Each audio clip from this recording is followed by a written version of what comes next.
नमस्कार, मैं हूं संजय शर्मा। आप देख रहे हैं 4PM महाराष्ट्र। मोदी जी आपकी गाड़ियों की भी जान निकालना चाहते हैं। आपकी गाड़ियों में जबरदस्त वो तेल भरना चाहते हैं जो आपकी गाड़ियों के लिए बहुत नुकसानदायक है, लेकिन आप कर भी क्या सकते हैं। देखिए मेरी ये रिपोर्ट। आज सुबह मैं रवि शी का एक ट्वीट पढ़ रहा था। उन्होंने लिखा कि मुझे कार की बहुत ज़रूरत नहीं पड़ती है, महीने में 2-3 दिन ही घर से निकलता हूँ। इतना पढ़ाई करते हैं ना, मैं तो उनके घर पे गया, इतना पढ़ते हैं तो वैसे ही वाकई में समय नहीं होता होगा उनको। उन्होंने लिखा, आज कहीं महीनों बाद कार चलाने गया तो पता चला कि मेरी कार का माइलेज 14 किलोमीटर से घटकर 9.6 किलोमीटर हो गया है। मेरी कार 2024 की है। 5.4 किलोमीटर प्रति लीटर कम हो गया। परिवार के लोग इस्तेमाल करते हैं, तेल का खर्चा काफ़ी बढ़ गया है। मुझे लगता है E20 भी नोटबंदी है। इसके जरिए कार और बाइक चालकों पर निष्ठा प्रयोग हो रहा है कि वह किस हद तक मोदी सरकार को सपोर्ट कर सकते हैं। ज़्यादा पैसा खर्च करके ईंधन खरीदने और कार डैमेज होने पर चुप रह सकते हैं। मोदी सरकार का प्रयोग अगर 100% सफल हो गया तो जिस स्केल पर माइलेज गिरा है, मनमोहन सिंह की सरकार होती तो सारे गोदी संपादक पेट्रोल पंपों से लाइव रिपोर्ट कर रहे होते। बात तो सही है।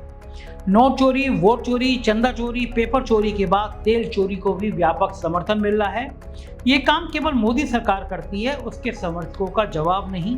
जो लोग 500 रुपये प्रति लीटर पेट्रोल खरीदने का सपना देख रहे थे, E20 से वो पूरा करने का मौका मिल गया है। पेट्रोल और कार की कीमत जोड़कर इतना तो हो ही जाएगा। सरकार चाहे तो एक प्रयोग और कर सकती है। पेट्रोल पंप पर मोदी समर्थक 38% वोटर के साथ E20 का विकल्प दें और मोदी विरोधी 62% को E10 का विकल्प दें। मुझे लगता है कि डिफेंडर वाली मोहतरमा भी निष्ठा नहीं बदलेंगी और E20 भरवाएंगी। अगर ये हो जाए तो मोदी समर्थकों की खुशी का ठिकाना नहीं रहेगा। दरअसल देश भर में इन दिनों बहुत गुस्सा है लोगों में। पेट्रोल में इथेनॉल मिलाए जाने को लेकर गुस्सा बढ़ता जा रहा है। लाखों कार और बाइक मालिक शिकायत कर रहे हैं कि उनकी गाड़ियों का माइलेज अचानक गिर गया है और मरम्मत का खर्चा बढ़ गया है। नई गाड़ियां खड़ी हो गई।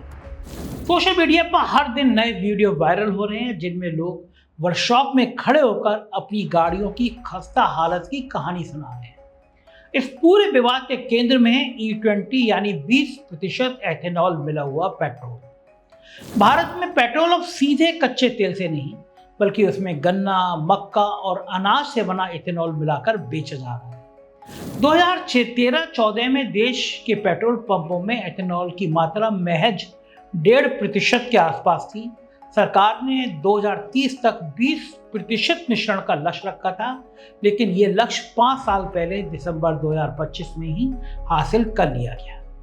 नतीजा ये हुआ कि देश के ज्यादातर पेट्रोल पंपों पर अब सीधे E20 मिलने लगा है और उपभोक्ताओं के पास पुराना विकल्प यानी E10 चुनने का मौका लगभग खत्म हो गया। सरकार का कहना है कि इस कार्यक्रम के 3 बड़े मकसद हैं। नंबर 1, कच्चे तेल के आयात पर खर्च घटाना, कार्बन उत्सर्जन कम करना और किसानों को एथेनॉल बेचकर अतिरिक्त आमदनी देना।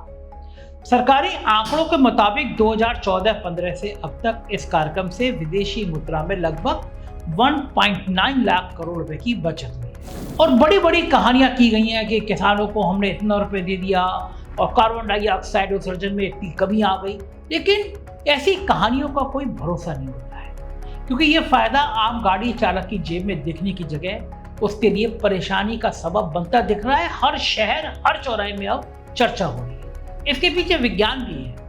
एथेनॉल में पेट्रोल के मुकाबले ऊर्जा का घनत्व तो कम होता है, यानी 1 लीटर एथेनॉल मिश्रित पेट्रोल उतनी ऊर्जा नहीं देता जितनी शुद्ध पेट्रोल देता है। इसी वजह से माइलेज में कुछ गिरावट आना अपेक्षित है, लेकिन जेब पहले ही खत्म हो गई है। जेब के सारे बटुए के पैसे मोदी सरकार ले चुकी है, अब माइलेज भी कम कर दी और इसके साथ ही एथेनॉल नमी को आसानी से सोख लेता है, जिससे लंबे समय तक खड़ी रहने वाली गाड़ियों के टैंक में पानी अलग हो सकता है और धातु के पुर्जों में जंग लग सकती है। आपकी नई गाड़ी कबाड़ा बन सकती है। एथेनॉल में मौजूद रासायनिक तत्व रबड़ और कुछ प्लास्टिक सामग्री को भी धीरे धीरे कमजोर कर देते हैं, जिससे फ्यूल लाइन और सील खराब होने लगती है। ये सारी दिक्कत खासकर उन गाड़ियों में गंभीर होती है जो मार्च 2023 से पहले बनी थी, जब E20 के लिए इंजन प्रमाणित नहीं होते थे। उद्योग जगत के आंकड़ों के मुताबिक पिछले 15 सालों में बिक्री पेट्रोल कारों में से 20% से भी कम E20 के लिए पूरी तरह अनुकूल है।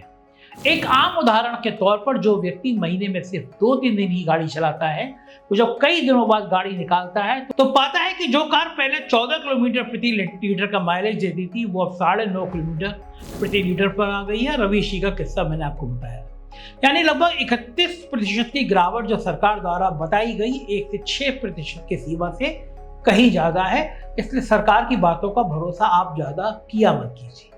ऐसी शिकायतें हजारों लाखों की तादाद में सोशल मीडिया पर छाई हुई हैं। एक वीडियो में एक गाड़ी मालिक वर्कशॉप में खड़े होकर बताती है कि सिर्फ 2 महीनों में उनकी गाड़ी खराब हो गई, जबकि उसने भारी टैक्स चुकाकर वो गाड़ी खरीदी। ये वीडियो 5 लाख से ज्यादा बार देखा जा चुका है।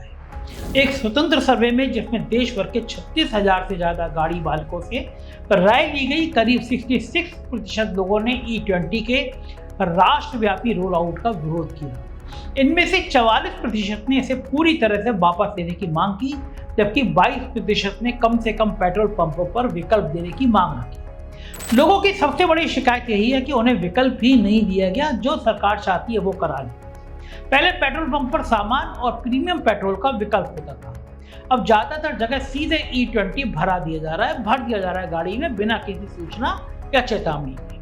सरकार तो बड़ी बड़ी बातें करती है, खारिज कर देती है। नितिन गडकरी आलोचकों को चुनौती देती हैं कि दुनिया में कहीं भी कोई एक गाड़ी दिखा दी जाए जिसमें E20 पेट्रोल से नुकसान हुआ। उनका कहना है पूरा विवाद एक पेट्रोल लॉबी की साजिश है जो इथेनॉल कार्यक्रम को असफल दिखाना चाहती है। गडकरी जी, सफल तो केवल आपके बेटों की कंपनियां हुई हैं, बाकी तो आम आदमी की बैंड बज गई है। पेट्रोलियम मंत्रालय ने एक 10 सूत्रीय स्पष्टीकरण जारी करके एक वायरल दावों को खारिज किया। सरकार का काम ही है इस तरह की चीजें खारिज करती रहे, तरह तरह की कहानियां बताते रहे, आपको बताते रहे कि ये सब बेकार की बात है, तुम तो केवल हिंदू मुसलमानों में फोकस करो, यानी कहानियों में उलझे रहो। मंत्रालय दावा कर रहा है परीक्षणों में कोई ऐसी समस्या नहीं मिली। हालांकि मंत्रालय ये भी कह रहा है कुछ रबड़ पुर्जों को समय से पहले बदलने की जरूरत पड़ सकती है। पेट्रोलियम मंत्री हरदीप सिंह पुरी, वही वाले फाइल, आपको याद होगा एफएसएन फाइल वाले, उन्होंने खुद स्वीकार किया कि नई गाड़ियों में माइलेज 1 से 2% और पुरानी गाड़ियों में 6% तक घट सकता है। पुरी साहब, जरा दिल पे हाथ रख के मध्यम वर्ग से पूछिए, गाड़ी चलाते हैं तो पैसा लगता है पेट्रोल नहीं खून डाल रहे हैं अंदर गाड़ी के। महंगाई का हाल देख रहे हैं। सरकार ने चींटियों, मधुमक्खियों के आकर्षित होने, गन्ने के रस को सीधे मिलाने और पानी की खपत जैसे कई वायरल दावों को भ्रामक बताया और यह भी साफ किया कि E20 के इस्तेमाल से वारंटी या बीमा पर कोई असर नहीं पड़ता। मैं फिर कह रहा हूँ, सरकार की बातों में मत जाइए। विवाद उस समय और भड़क गया जब एक अदालती सुनवाई के दौरान अटॉर्नी जनरल आर वेंकटरमैया का ये बयान वायरल हो गया कि एथेनॉल मिश्रण एक एक्सपेरिमेंट प्रयोग है, यानी प्रयोग है जिसके नतीजे अगले साल तक सामने आएंगे।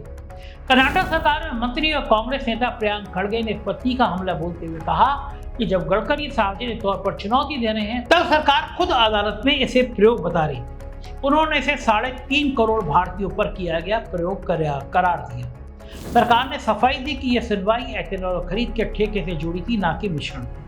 वैज्ञानिक वैधता से और मीडिया रिपोर्टों में बयान को गलत तरीके से पेश किया गया, सरकार कह रही है। लेकिन तब तक यह मामला पूरी तरह से राजनीतिक रंग दे चुका था।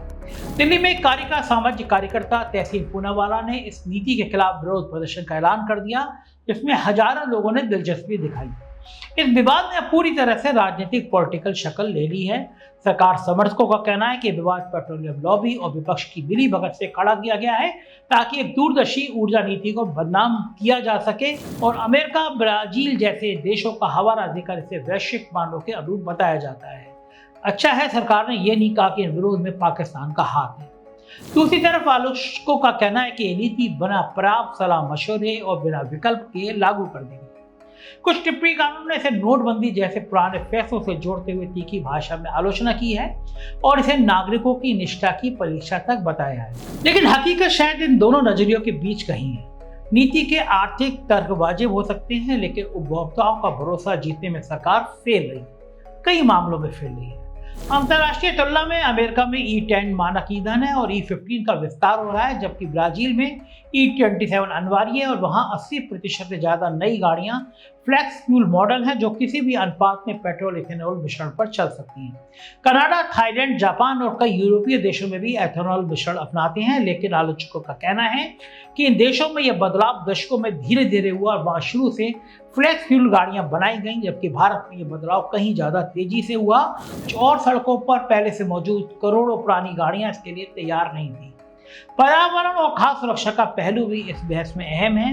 परीक्षणों में एथेनॉल मिश्रण से कार्बन मोनोऑक्साइड उत्सर्जन दोपहिया वाहनों में करीब 50% और 4 पहिया वाहनों में 30% घटा पाया गया, लेकिन विशेषज्ञ कहते हैं एथेनॉल बनाने के लिए गन्ना, मक्का और चावल जैसी फसलों को खाद्य आपूर्ति से हटाकर ईंधन उत्पादन की तरफ मोड़ा जा रहा है, जिससे अनाज की परेशानी पैदा हो सकती है।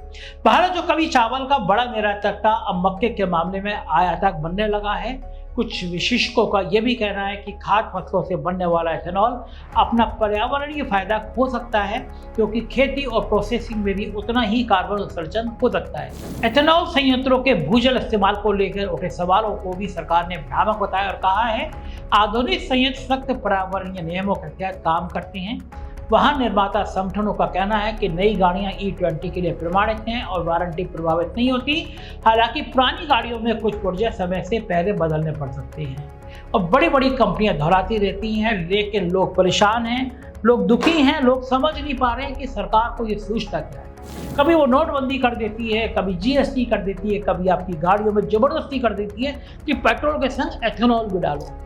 एक दो नहीं, आप पेट्रोल पंप में चले जाइए, वहाँ खड़े हो जाइए, लोग तरह तरह की परेशानियां लेके आ रहे हैं, लेकिन सरकार सुनने को तैयार ही नहीं। सरकार क्यों सुने? सरकार मस्त है, सरकार मंदिर में चंदा चोरी में बिजी है और अब्दुल की चूड़ी टाइट करने में व्यस्त है। आप जाने, आपका काम जाने। आपकी गाड़ी की हालत क्या है, कमेंट करके जरूर बताइएगा, मुझे पता तो चले आपकी गाड़ी में केवल मोदी जी की बातें जा रही हैं या सच में पेट्रोल भी जा रहा है। शुक्रिया, थैंक यू।